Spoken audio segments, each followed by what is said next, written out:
दोस्तों, आज की कहानी में हम जानेंगे कौन से 5 पेड़ हमें घर के आंगन में नहीं लगाने चाहिए, क्योंकि उस पेड़ को लगाने से धन का नाश होता है और घर में दरिद्रता और गरीबी आती है। और साथ ही साथ हम यह भी जानेंगे कि कौन सा पेड़ लगाने से घर में सुख शांति बनी रहती है और माँ लक्ष्मी का घर में वास होता है। दोस्तों, यह कहानी आप लास्ट तक सुनेंगे तभी पूरी बात समझ में आएगी, इसलिए इस वीडियो के अंत तक बने रहें और वीडियो पसंद आए तो चैनल को सब्सक्राइब जरूर कर दें। एक बार श्री कृष्ण कहीं जा रहे थे कि अचानक उनकी मुलाकात उनके बचपन के सखा से हो जाती है।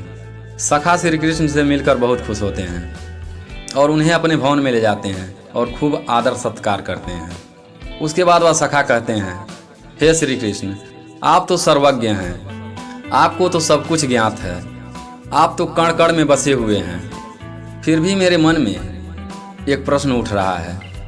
तब श्री कृष्ण ने कहा, क्या प्रश्न है सखा, मुझे भी बताओ, मैं तुम्हारे प्रश्न का निवारण अवश्य करूंगा। फिर सखा ने कहा, हे श्री कृष्ण, मैंने आज नगर में देखा एक व्यक्ति बिना किसी कारण के कुछ वृक्षों को काट रहा था। जब मैंने उन वृक्षों को काटने के पीछे का कारण पूछा तो उस व्यक्ति ने कहा, यह वृक्ष हमारे लिए अशुभ है, इसलिए मैं इन्हें काट रहा हूँ। परंतु हे मित्र, मैं उसके जवाब से संतुष्ट नहीं हूँ। कृपया आप मुझे बताएं, घर की दरिद्रता और गरीबी से बचने के लिए मनुष्य को घर के आंगन में कौन से वृक्ष का रोपण करना चाहिए। अपने मित्र के प्रश्न को सुनकर श्री कृष्ण मुस्कुराने लगते हैं और कहते हैं, हे सखा, सभी वृक्ष पूजनीय हैं, वृक्षों का हमारे जीवन में बहुत बड़ा योगदान है, लेकिन फिर भी मित्र, तुमने मनुष्य के हित के लिए उचित प्रश्न किया है।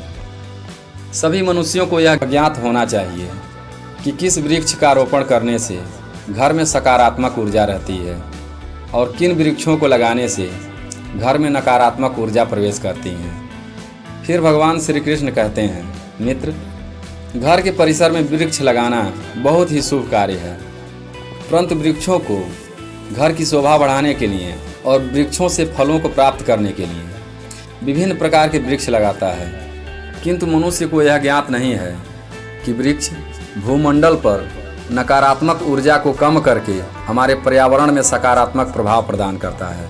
साथ ही कुछ ऐसे भी पेड़ पौधे हैं जिन्हें लगाने से घर में सुख समृद्धि और शांति आती है और माता लक्ष्मी का निवास होता है। फिर श्री कृष्ण कहते हैं, हे सखा, तुम्हारे द्वारा किए गए प्रश्न का उत्तर मैं एक पौराणिक कथा के माध्यम से देना चाहूँगा। इस कथा को सुनने के बाद तुम्हें समझ में आ जाएगा कि किस प्रकार के पेड़ पौधों को घर में लगाने से शुभ होता है और कौन कौन से पेड़ पौधे लगाने से घर में गरीबी आती है और घर में क्लेश मचा रहता है।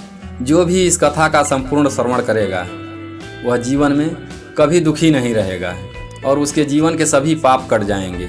फिर सखा कहते हैं, हे श्री कृष्ण, आप कथा सुनाइए, मैं आपको वचन देता हूँ कि मैं इस कथा को ध्यानपूर्वक सुनूंगा। कृपया आप कथा सुनाना प्रारंभ कीजिए। भगवान श्री कृष्ण कहते हैं, मित्र, प्राचीन काल की बात है, अनंती देश में एक बहुत ही सुंदर नगर था। उस नगर में चारों ओर शांति ही शांति थी। उस नगर में धर्मा नाम का एक कुम्हार अपनी पत्नी सुजाता के साथ अपना खुशहाल जीवन व्यतीत कर रहा था।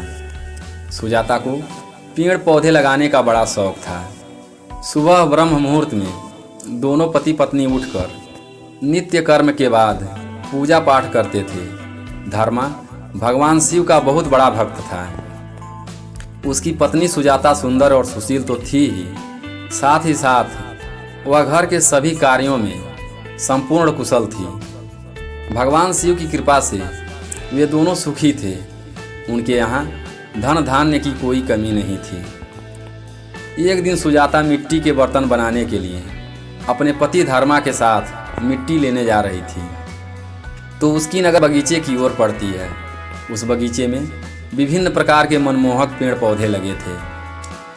उन्हें देखकर सुजाता मोहित हो जाती है और वह बाग में जाती है और वहाँ से कुछ पेड़ लेकर अपने साथ घर आती है और उन पेड़ों को अपने घर के आंगन में और घर के बाहर लगा देती है और उन पेड़ों को प्रतिदिन जल देती है और उनकी सेवा करती है।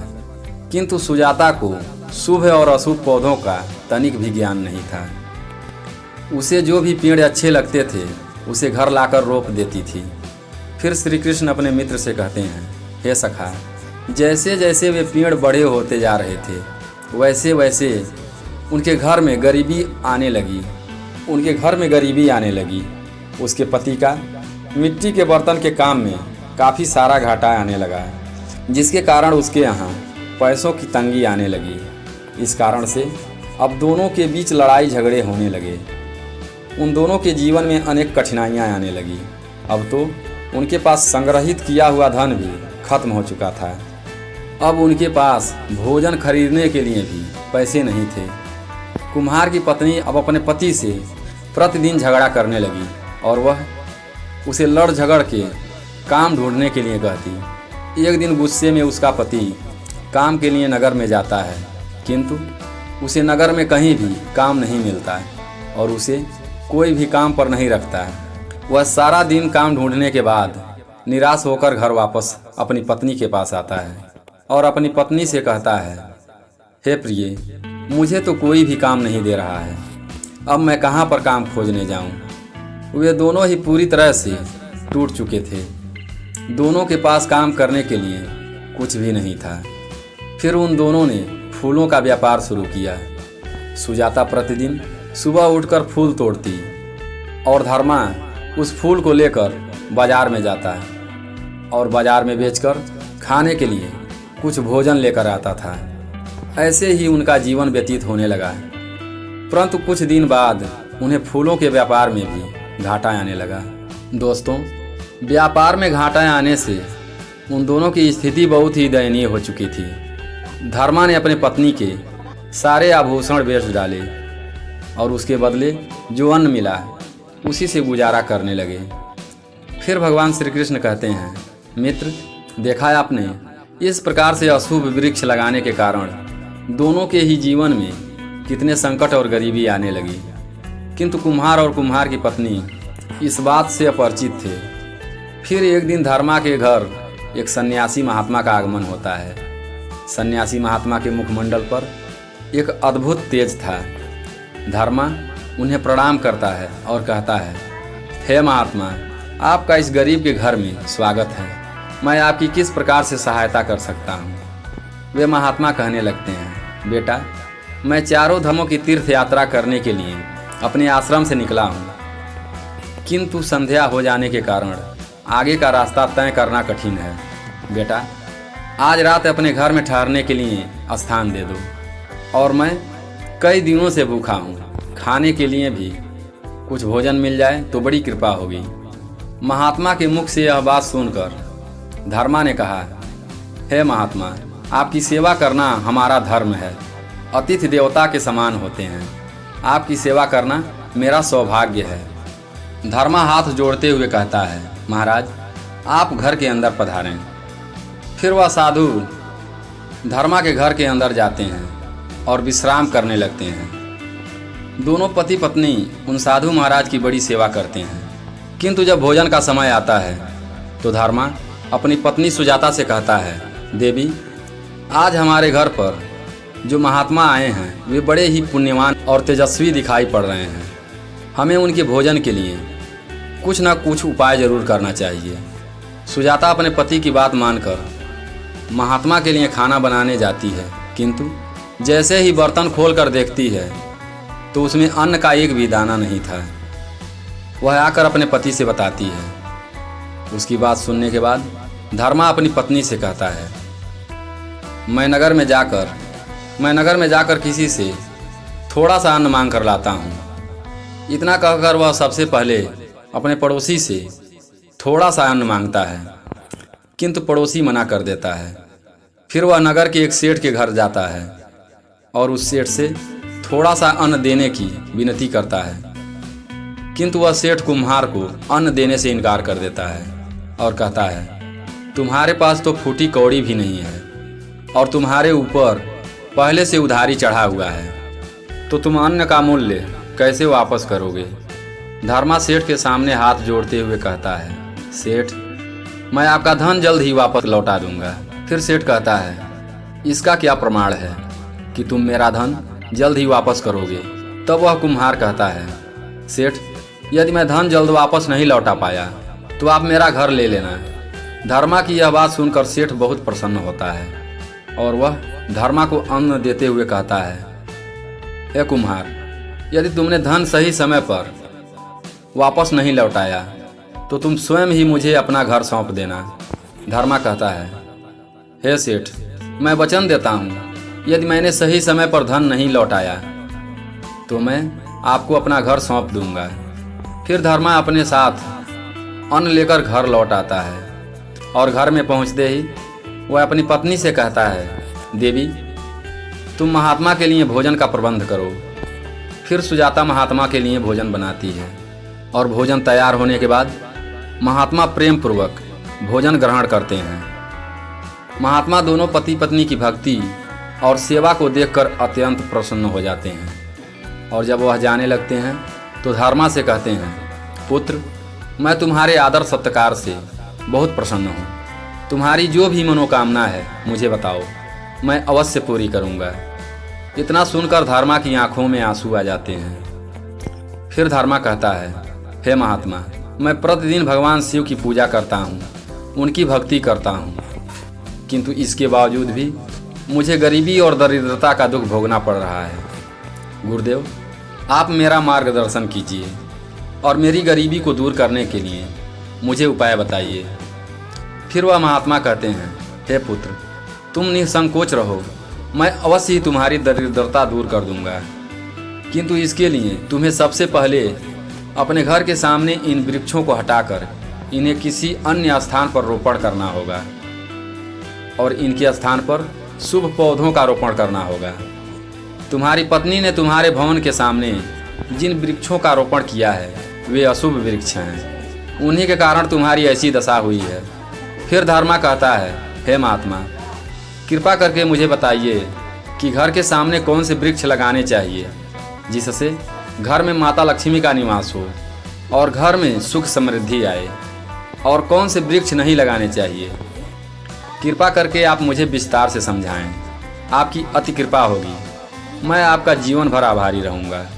फिर वह साधु महात्मा कहते हैं, हे वत्स, अब मैं तुम्हें पहले उन शुभ वृक्षों के बारे में बताता हूँ जिन्हें घर के पास लगाने से शुभ फलों की प्राप्ति होती है, इसलिए तुम ध्यान पूर्वक सुनो।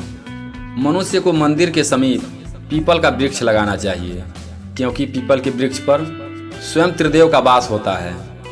इस वृक्ष पर ब्रह्मा, विष्णु और महेश का निवास रहता है। सनातन धर्म में पीपल का पेड़ सदैव पूजनीय है। धार्मिक ग्रंथों के अनुसार महाशिवरात्रि के दिन पीपल के पेड़ की पूजा करने से भगवान शिव तो प्रसन्न होंगे ही, साथ में भगवान विष्णु और ब्रह्मा जी की भी कृपा तुम पर बनी रहेगी। और जो मनुष्य प्रतिदिन पीपल के वृक्ष को जल अर्पित करता है, सैकड़ों तीर्थों के समान फल की प्राप्ति होती है। और जो मनुष्य हर शनिवार को पीपल के वृक्ष के नीचे सरसों के तेल का दीपक जलाता है, उसके जीवन में कभी भी दुख दरिद्रता नहीं आती और उसके ऊपर शनि देव की कृपा हमेशा बनी रहती है। हिंदू धर्म में पीपल के वृक्ष को काटना पाप माना गया है। जो भी व्यक्ति पीपल के वृक्ष को काटता है उसे पुत्र हत्या के समान पाप लगता है। पीपल के वृक्ष को प्रतिदिन प्रणाम करने मात्र से जो फल मिलता है वह सैकड़ों गौदान के बराबर होता है। इस संसार में पीपल के समान कोई वृक्ष नहीं है। साक्षात श्री हरि विष्णु इस वृक्ष के रूप में इस धरा पर विराजमान है। फिर महात्मा कहते हैं, हे पुत्र, अब मैं तुम्हें दूसरे वृक्ष के बारे में बताता। इस वृक्ष का नाम समी है। इसे घर के सामने लगाना चाहिए। समी का पेड़ शनिदेव का प्रिय वृक्ष है। इस वृक्ष में शनिदेव निवास करते हैं और भगवान शिव भी समी को स्वीकार करते हैं। समी के पेड़ के नीचे शाम को दीपक जलाना चाहिए। ऐसा करने से शनिदेव की कृपा प्राप्त होती है और नकारात्मक ऊर्जा घर के अंदर प्रवेश नहीं करती। जिस घर में समी का वृक्ष होता है उस घर में कभी भूत प्रेत और राक्षस नहीं आते हैं। और तीसरा पेड़ है तुलसी का। तुलसी का पेड़ घर के आंगन में धर्म शास्त्रों के अनुसार गुरुवार और शुक्रवार के दिन लगाना चाहिए। इस दिन को शास्त्रों में बहुत शुभ माना जाता है। यदि चैत्र मास के गुरुवार या शुक्रवार को तुलसी का पौधा लगाया जाए तो यह और भी शुभ फल प्रदान करता है। अगर आप आर्थिक तंगी, गरीबी और कंगाली से जूझ रहे हैं तो शनिवार के दिन तुलसी का पौधा घर में लगाना चाहिए। इसकी पूजा करने से मनुष्य को वैकुंठ की प्राप्ति होती है और भक्तों को भगवान के समीप जाने में मदद मिलती है। तुलसी के पेड़ को देवी लक्ष्मी का अवतार माना जाता है। जिस घर में तुलसी का पौधा होता है उस घर में सुख समृद्धि का वास होता है। भगवान विष्णु की पूजा करते समय यदि उसमें तुलसी की पत्तियां शामिल की जाएं तो सारी मनोकामनाएं पूरी हो जाती हैं। फिर महात्मा धर्मा से कहते हैं, हे पुत्र, अगला वृक्ष है अशोक। अशोक का वृक्ष शोक को नाश करने वाला होता है तथा निराशा को समाप्त करने वाला होता है। इस वृक्ष को घर के पास लगाने से घर में सुख शांति बनी रहती है। अशोक का वृक्ष शीतलता और मनुष्य को यौवन प्रदान करने वाला होता है। त्रेता युग में माता लक्ष्मी ने जब देवी सीता के रूप में पृथ्वी लोक पर अवतार लिया था तब रावण द्वारा अपहरण करने के बाद जब माता सीता को अशोक वाटिका में रखा गया था तो उस समय अशोक के वृक्ष ने माता सीता की बहुत सेवा की थी। इसलिए माता सीता ने अशोक वृक्ष को यह वरदान दिया था कि जिस भी स्थान पर यह वृक्ष होगा वहाँ पर उनका सदैव ही निवास होगा। अगला वृक्ष है तरु। तरु का वृक्ष अवश्य लगाना चाहिए। यह वृक्ष लगाने से जो फल मिलता है वह सैकड़ों महायज्ञ के समान होता है। कलयुग में मनुष्य यज्ञ नहीं कर पाएंगे, इसलिए उन्हें एक बार तरु का वृक्ष अवश्य लगाना चाहिए। अगला वृक्ष है नीम। इस वृक्ष में माता दुर्गा और देवी शीतला का निवास रहता है। नीम के पेड़ को देवी दुर्गा का सांसारिक स्वरूप माना जाता है, जो देवी पार्वती को एक योद्धा के रूप में प्रस्तुत करता है। घर के बाहर नीम का पेड़ होने से नकारात्मक शक्तियां खत्म हो जाती हैं और इसके साथ ही नीम का वृक्ष शनि और राहु केतु के प्रकोप से बचाता है। यदि कोई मनुष्य कन्या प्राप्ति की कामना करता है तो उसे अमरूद और जामुन का वृक्ष अवश्य लगाना चाहिए। जिससे मनुष्य के घर के सामने अमरूद और जामुन का वृक्ष होता है उसके घर में सुंदर और भाग्यशाली कन्या का जन्म होता है, जो कुल का गौरव बढ़ाती है। अगला वृक्ष है बेल। बेल के वृक्ष में स्वयं भगवान भोलेनाथ का निवास होता है। बेल के पेड़ की पूजा करने से गरीबी दूर होती है। बेलपत्र इतना शुभ पेड़ है कि इसके दर्शन और स्पर्श मात्र से पुण्य की प्राप्ति होती है। घर के बाहर बेल का वृक्ष लगाने से नकारात्मक ऊर्जा दूर होती है और सभी प्रकार के पापों से मुक्ति मिलती है और भगवान भोलेनाथ का आशीर्वाद प्राप्त होता है और उसके घर के किसी भी व्यक्ति की अकाल मृत्यु नहीं होती है। कमल का फूल यदि घर के सामने बने सरोवर में लगाया जाए तो घर में कभी भी कोई संकट नहीं आता है और घर में हमेशा शुभता रहती है।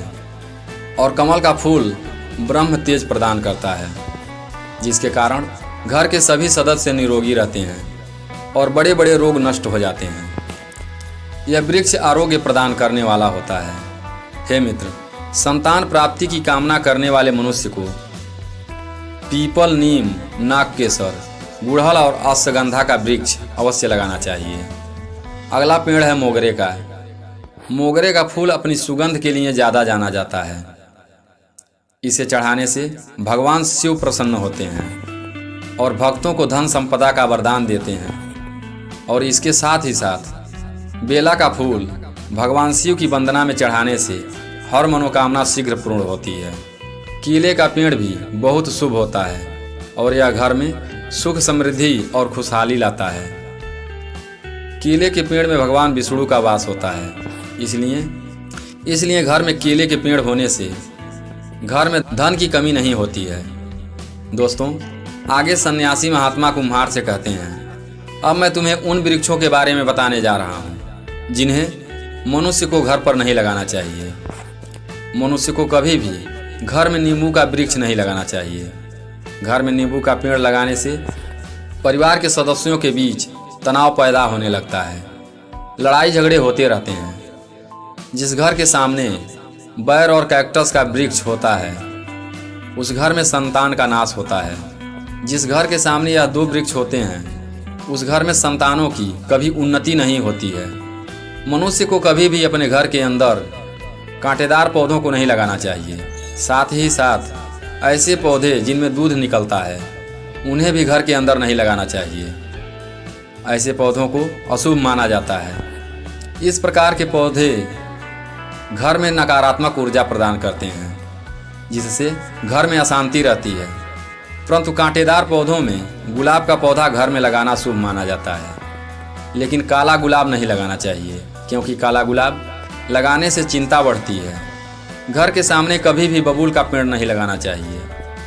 इसे लगाने से घर में संकट बढ़ते हैं और धन का नाश होता है। और घर में या घर के बाहर सूखा हुआ वृक्ष नहीं रहना चाहिए, उसे तुरंत उखाड़ कर फेंक देना चाहिए क्योंकि सूखा हुआ वृक्ष मृत्यु का सूचक होता है। दोस्तों, फिर वे महात्मा कहते हैं, पुत्र, इस प्रकार से मैंने तुम्हें इन सभी शुभ और अशुभ वृक्षों के विषय में विस्तार से बता दिया। इसलिए तुम इन वृक्षों का रोपण करो और भगवान शिव की कृपा को प्राप्त करो और अपनी दरिद्रता को दूर करो। फिर धर्मा कहता है, हे महात्मा, आपने आज मुझे बहुमूल्य ज्ञान दिए हैं। मैं आपको बारंबार प्रणाम करता हूँ और आपका धन्यवाद करता हूँ। इतना कहने के बाद वे महात्मा तीर्थ यात्रा के लिए निकल जाते हैं।